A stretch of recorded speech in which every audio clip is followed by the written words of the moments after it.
çalarman, kaygırgandı yaşayıpan. Domburamdı alarman, yürek sazın çalarman, kaygırgandı yaşayıpan. Dombura sazın eskin atayları, manesini ezbergin anayları. Eskinini oy verip, yüreklerge ses verip, göz yastı kızganmazlar. Eskinini oy verip, yüreklerge ses verip, göz yastı kızganmazlar.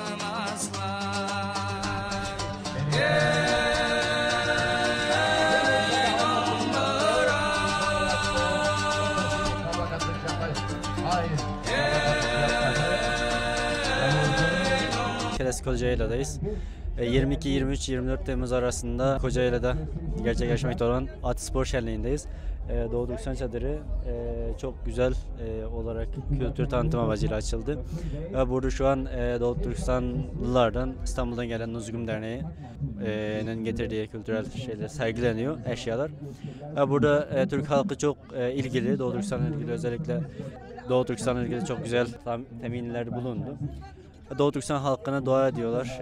Doğu Türkistan'da deyince işte hemen orada yaşayanlar vesaire soruyorlar. Bizim amacımız da oradaki 35 milyon halkın sesini duyurmak, daha çok insana ulaşabilmek, daha çok insanın derdini Türk halkına anlatabilmekti. Burada 2 gün sergi açtık, çadır açtık ve çok güzel bir etkinlik oldu. Burası da Doğu Türkistan Çadırı. Burada mesela fotoğraf sergileri olsun, kültürel eşyalar, kıyafetler vesaire var. Burada da tadımlıklar var. Nanlardan tutun, sansılardan, duvar kumaşımızdan. Hepsi Doğu Türkistan kültürüne ait. Çok ilgi görüyor. Diğer çadırlara göre gerçekten çok güzel ilgiler görüyor.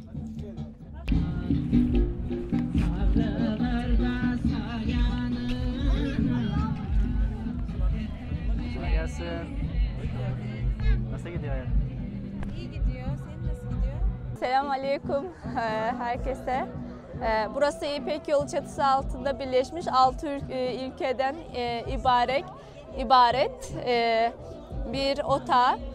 Burada Azerbaycan, Afganistan, Özbekistan, Kırgızistan, Türkmenistan ve Kazakistan olmak üzere 6 ülke var. İpek Yolu Uluslararası Öğrenci Derneği getirdi bizleri buraya. Bize hep maddi hem manevi destekle bulunuyor. Biz de onun vesilesiyle burada bulunmuş olup kendi ülkelerimizi istediğimiz şekilde yerli halkı tanıtmış oluyoruz. Teşekkür ederim.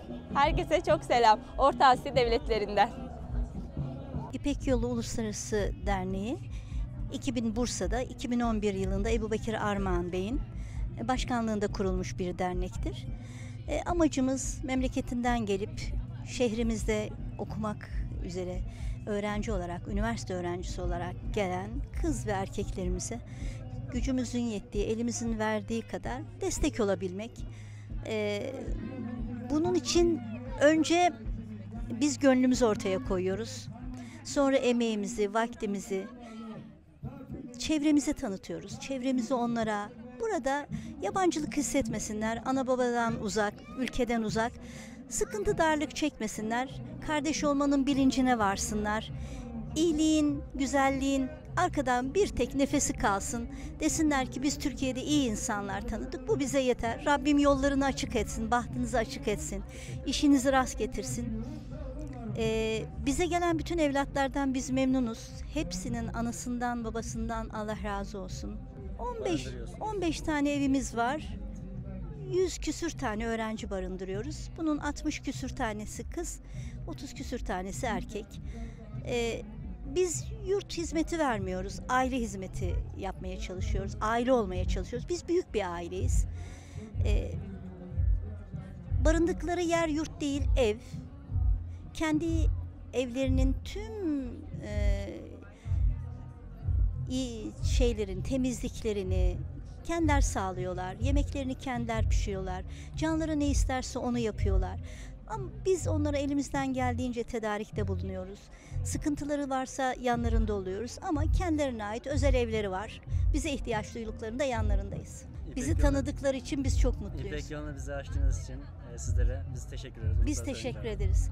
Kardeşliğimizi pekiştirdiğiniz için, ülkemize geldiğiniz için. Allah Doğu Türkistan'a da hayırla kurtuluş nasip etsin. Ben buna yürekten inanan biriyim. Çünkü siz çok disiplinli, ülküsüne, ülkesine çok bağlı gençlersiniz. Aileleriniz bu manada sizi çok güzel yetiştirmiş. Allah zalimleri kahretsin diyelim. Teşekkür ederiz abla. Rica ederim. Zamanda kurtuluş nasip olsun. Amin inşallah. Temennimiz bu inşallah. Hepinizin gözlerinden öperim. Rabbime emanet olun. Adım Cemal Akkuş. Türk Dünyası Yörük Türkmen Birliği'nin genel sekreterliğini yürütüyorum. Birliğimiz Bakanlar Kurulu kararıyla kurulmuş bir üst birlik. Bünyemizde Türkiye'nin her tarafında örgütlü dernekler, federasyonlar ve konfederasyonlar var. Tabii Yörük ve Türkmen algısı farklı yörelerde farklı algılanabiliyor. Öncelikle ona nasıl bakıyoruz onu ifade edeyim. Yörüklükten kastımız bizim bir kültür, bir boy değil. Orta Asya'dan Anadolu'ya yürüyerek gelmiş Oğuz atanın bütün torunlarına biz Yörük olarak bakıyoruz. Türkmen de zaten Müslüman Türk anlamına kullanılıyor ve biz öyle bakıyoruz. Dolayısıyla bizim gözümüzde bütün Türk dünyası bizim için Yörük Türkmen, o kültürü yaşadığı için ve temelde de bütün Türk dünyasına bir kardeşlik gözüyle, bir kültürel birlik, bir siyasal gelecek birliği anlamında bakıyoruz ve Türk dünyasının neresinde bir kanayan yara varsa orayla ilgili kendi gücümüz ölçüsünde yardımcı olmaya ya da en azından farkındalık oluşturmaya çalışıyoruz. Doğu Türkistan'da tabii ki uzun süredir bütün Türk dünyasının gönlünü kanatan, yaralayan bir acı var, bir zulüm var. Maalesef bu zulmü eğmeden, bükmeden, sağa sola çekmeden, işte siyasete alet etmeden doğrudan ifade etmiyor insanlar. Ama bu bir aşikar. Orada bir Çin zulmü var ve bu Çin zulmü sanki yenilerde olmuş gibi insanlarımız tepki veriyorlar. Hayır, Çin zulmü yüzyıllardır bu var. Yani Çin'le Türk'ün savaşı dünya tarihi ya da işte insanlık tarihi kadar eskidir herhalde. Bütün bir Türk tarihinize baktığınız zaman Türklerle Çinlilerin mücadelesi üzerine bir tarih anlayışı var. Zaten bu mücadeleyi tarihten çıkarsanız geriye Türk tarihi diye bir şey kalmaz. Ama bugün maalesef işgal ettiği Doğu Türkistan'da Çin Uygur kardeşlerimize zulmetmektedir ve dünya siyaseti, dünya ekonomisi üzerindeki baskıları, etkisi sebebiyle de gerek ülkemiz siyasetine, gerek diğer hem İslam dünyası hem Türk dünyasının siyasetine etki ederek dışarıya çok farklı bir hava yansıtmaya çalışıyor. Göstermelik ziyaretlerle oradaki esir kamplarımızı eğitim kampları gibi göstermeye çalışıyor. Ama biz bunun farkındayız. Tabii burada üzüldüğümüz şey bu uzaklıkta, bu mesafede ya da elinizdeki imkanlarla maalesef doğrudan bir şey yapma şansımız yok. Ama inancımızın bize öğütlediği şey var. O da elinizle düzeltin diyor. Elinizden bir şey gelmiyorsa dilinizle diyor. Dilinizle de söyleyemiyorsanız bari buğz edin diyor. Biz dilimizle söyleme aşamasındayız. Onun dışında elimizde neler yapabiliriz? Şu anda belki o anlamda imkanlarımız kısıtlı ama en azından burada farkındalık oluşturmak. İşte ise kendi içimizdeki Uygur kardeşlerimize sahip çıkabilmek, bu kardeşliği daim hale getirebilmek bizim baş görevimiz diye düşünüyorum. Son zamanlarda yaşanan bazı sıkıntılar da oldu. Özellikle seni çok üzen, bizi de çok üzen işte yeni birkaç gün içerisinde olan olaylar oldu. Maalesef birlikte yaşadığımız hadiseler var. Henüz daha Uyguristan'ın nere olduğunu ya da Uygur bayrağının, gök bayrağının hangi bayrak olduğunu, nereyi temsil ettiğini bilen insanlarımız piyasada yok. Dolayısıyla bu bilgiye sahip olmayan insanları Uygur Türkleri konusunda, Doğu Türkistan'da yapılan zulüm konusunda aydınlatmak, onları doğru bilgi sahibi yapmak da biraz zor işin doğrusu. Tamamen günlük siyasi akış içerisinde değerlendiriyoruz. Ama inşallah olacak. Senin gibi kardeşlerimizin, sizlerin Türkiye'de yıllardır verdiği mücadele var. Rahmetli İsa Yusuf Alptekin'den bugüne yıllardır devam eden bir Doğu Türkistan davası var. Biz gençliğimizde onlarla büyüdük. Yani rahmetlinin Doğu Türkistan'ın davası kitabını okuyarak büyüdük. Dolayısıyla bu konuda bir Türk olarak hassasiyet taşımamız gayet doğal. Bu hassasiyeti de gücümüzün yettiğince son nefesimize kadar en yüksek perdeden dile getireceğiz.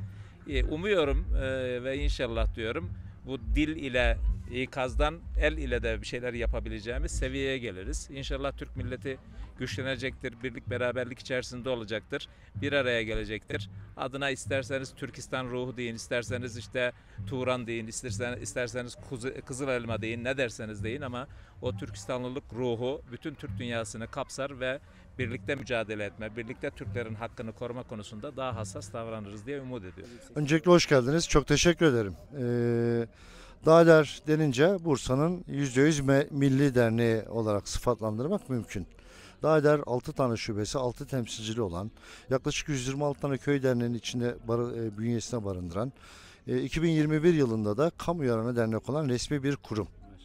Yaklaşık 600 bin üzerinde Bursa'da yaşayan, biz Uludağ'ın arkasında yaşayan 5 dağ ilçesinden oluşmuş, Harmancık, Büyük Orhan, Orhaneli, Keles ve Büyük Orhan, Osman Gazi'ye bağlı dağ ilçeden oluşmuş olan bir yapı.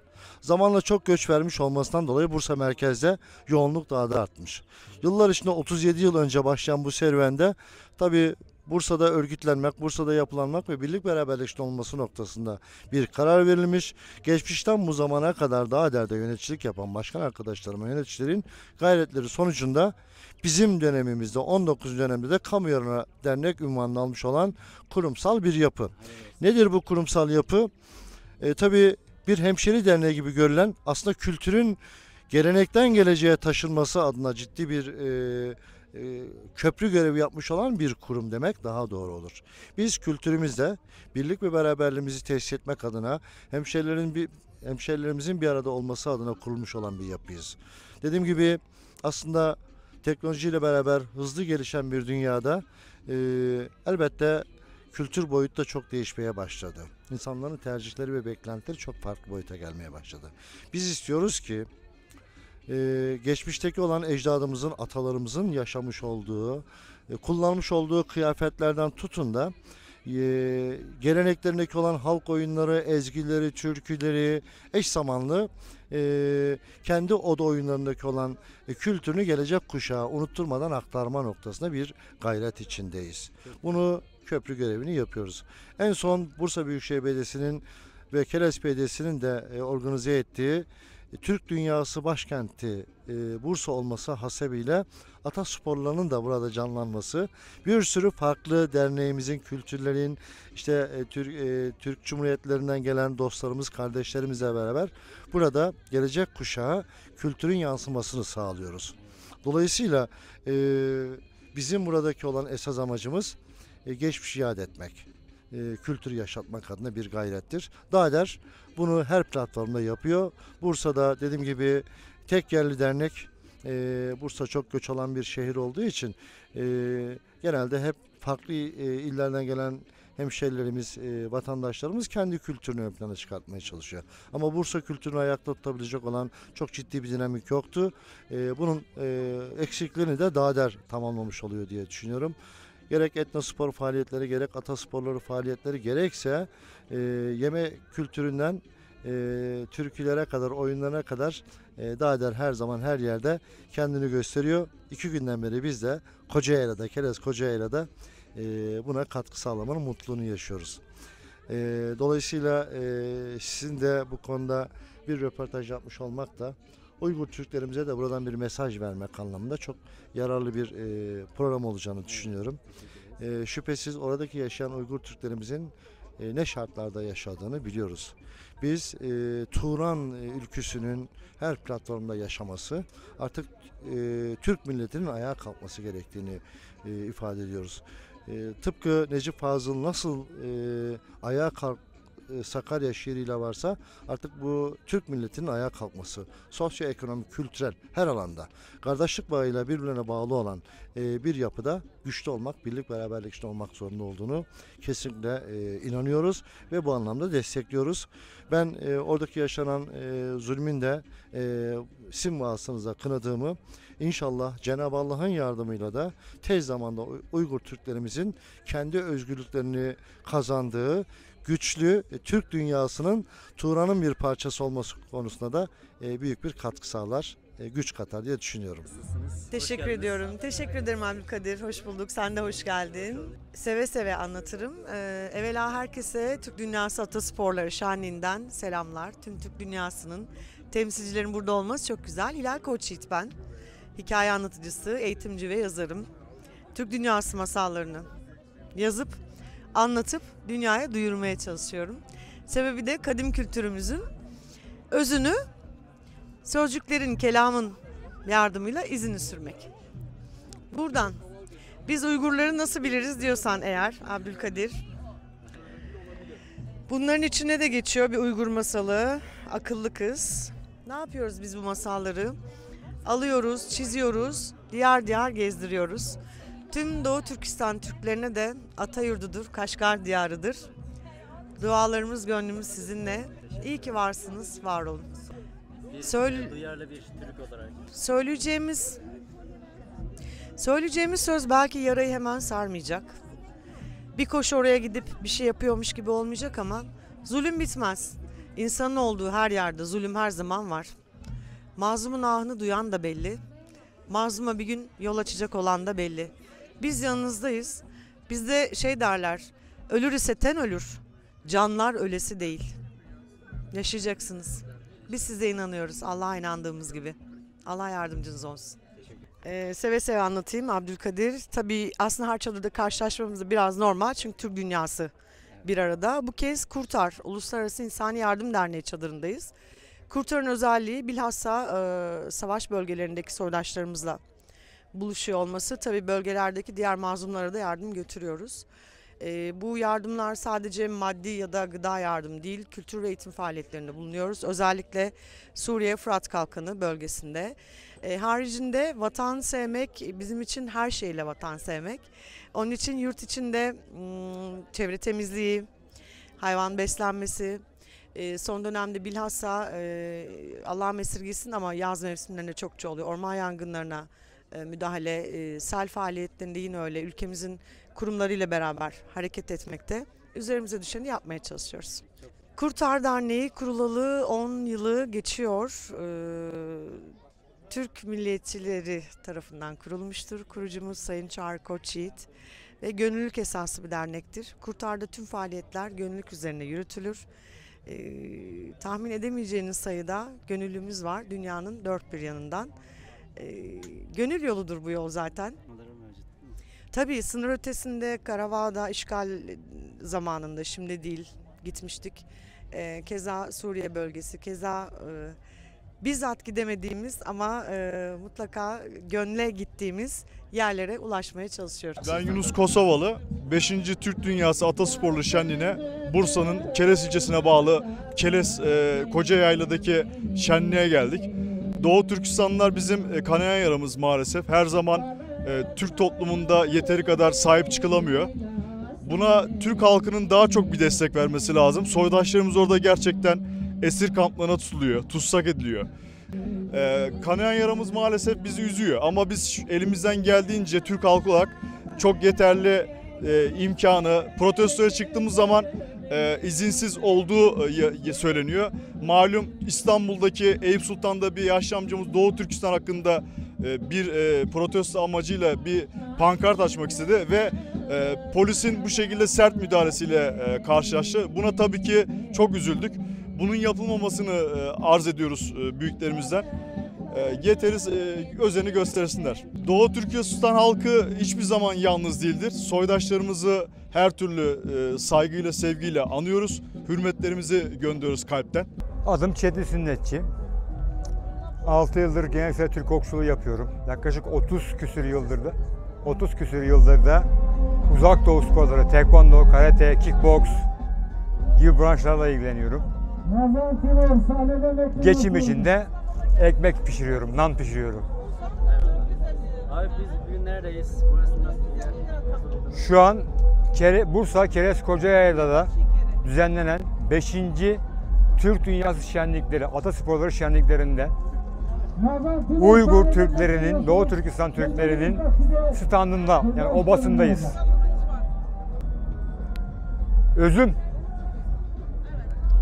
Özümü gördüm burada. Doğu Türkistanlılara ne söylemek istersiniz? Yılmayın. Hepiniz birer Osman Batur olun. Eyvallah. Teşekkür ederim. Evvel zaman içinde kalbur saman, ezelden ebede bir muamma insan. İzle, gözle, dinle, dilimde masal. Sözle, içle, devle, nasibini al. Masal bu ya, her iş gelirmiş başa. Ey insan! Kal insan, herden, hepten aşkla. Gelir bir bir, gider bir bir. Bu bir sır. Nereye gider bu bir? Gelir bir bir, gider bir bir, kalır bir. İşte o birin altında binlerce yılın evvelinden bir kadının hikayesini anlatacağız. Anlatıyor kan ana diye döndü müzik. Vurdu davuluna, başladı anlatmaya. Bencileyin bir kadının hikayesi. Altaylardan bu hikaye. Kaç bin yıl artık oturun onu siz hesaplayın. Bir zamanlar tarlaya varan dağların eteklerinde böyle bir yeşil deniz uzanırmış. Ötüken denizimiz. Sırlı orman. O ormanın içinde yine böyle bizim içinde olduğumuz gibi irili ufaklı obalar varmış. Pek güzelmiş her şey, bereketli. Kereminden sual olunmaz, yağdırmış ötkenin içine. Gelin görün ki insanoğluna rahat batar. Batmış. O gün de öyle olmuş. Ortaya çıkmış bir zalim. Öyle zalimmiş ki adına karatı, karanlık derlermiş. Yıkarmış, asarmış, kesermiş. Zor kullanılmış. Daha fenası bu karatının, karanlığın bir de kendinden kara tam 7 tane oğlu varmış. Oğullar bakmışlar babalarından kendilerine bir hüküm süreceği yok. Biz de kendi talanımıza başlayalım demişler. Elde kılıç, kırmış geçirmişler. Elde ok, vurmuş, yemiş, yiyemediklerini saçmış, savurmuşlar.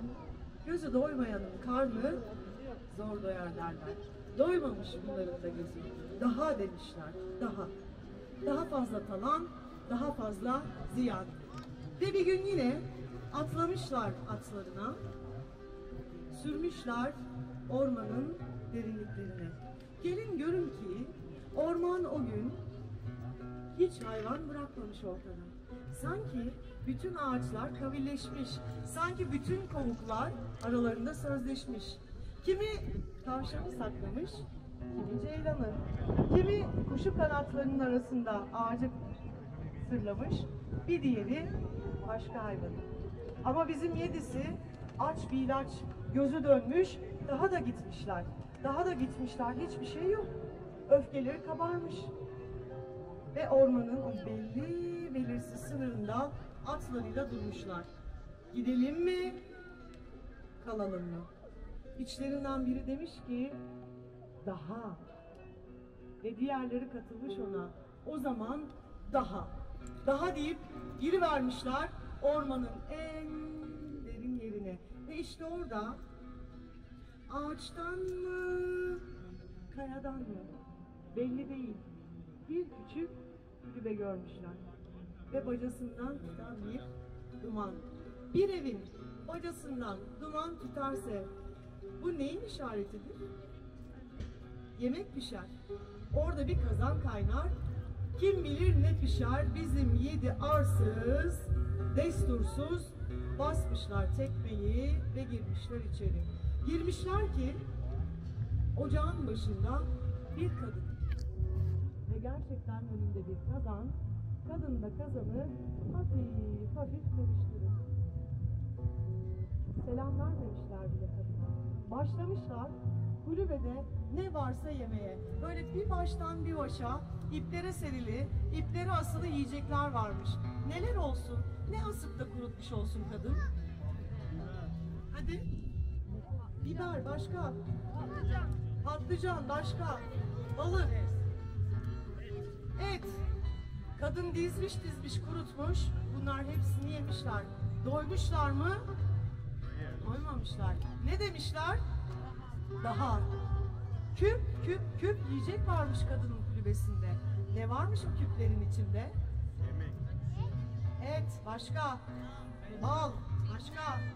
Pekmez, pastırma, hadi peynir. Tereyağı, turşu, ne ararsan. Kırmışlar küpleri. Daha. Peki doymuşlar mı? Doymamışlar. İşte o an kazanın başındaki kadını hatırlamışlar ve şöyle gidip dökmüşler kadına. Hey, daha açız biz. Kadın aldırmamış bile. Yedi arsız şaşırmış. Daha demişler, daha açız biz. Kadın aldırmamış bile ve kadını biraz daha itip kadın sandalyenince kalkmış ayağa. Ha demiş, ne daha? Neyim varsa yediniz, bitirdiniz. Ben bir başımayım. Sen demişler bizim kim olduğumuzu biliyor musun? Biz karanlık Kaan'ın oğullarıyız. Sen kimsin? Kimsin sen?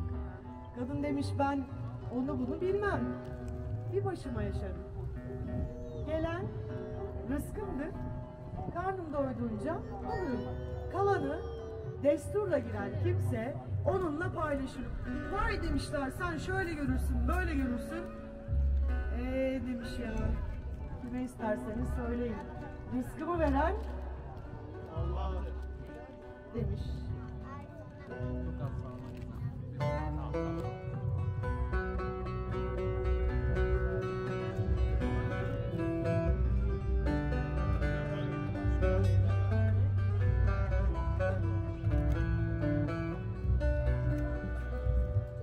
Selam size, ata güreşimize gönül verenler.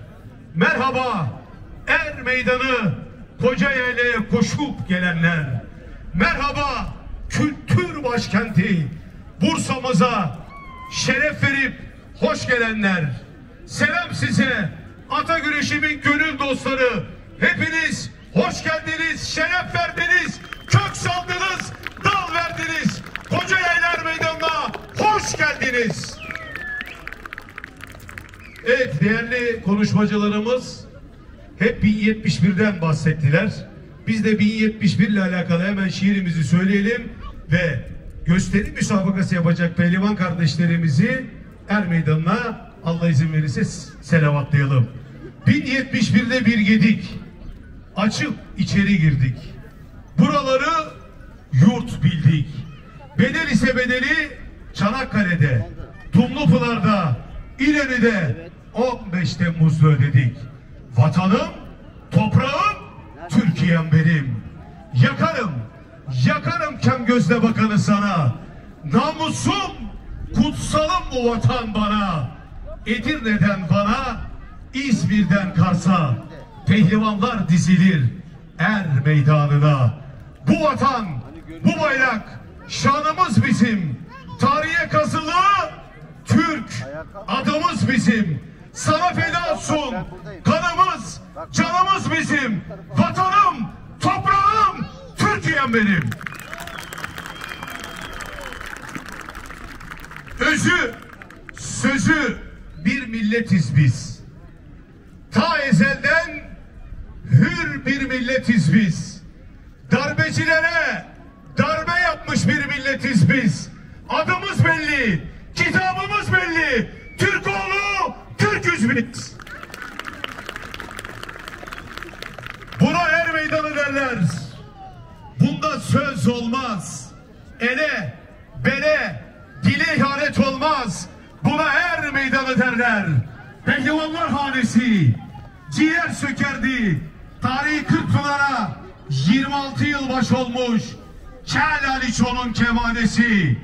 Ta Okyanus'tan gelir muhteşem de Koca Yusuf'un sesi. Kurtdereli Mehmet Pehlivan'ı sorarsanız, vatanıma, milletime, bayrağıma mal olmuş pehlivanlık efendisi. Selam olsun, selam olsun bu er meydanlarından göçüp giden şampiyonlara. Selam olsun, selam olsun vatan için, bayrak için, namus için şehit düşen kahramanlara. Selam olsun, selam olsun bu er meydanlarında bizim gibi ustalık yapıp, cazgırlık yapıp ahirete intikal etmiş Koca Usta Pele Mehmet'e selam olsun. Selam olsun Türkiye Cumhuriyeti'ni kuran, Anıtkabir'de yatan eşsiz komutan Mustafa Kemal Atatürk'e selam olsun.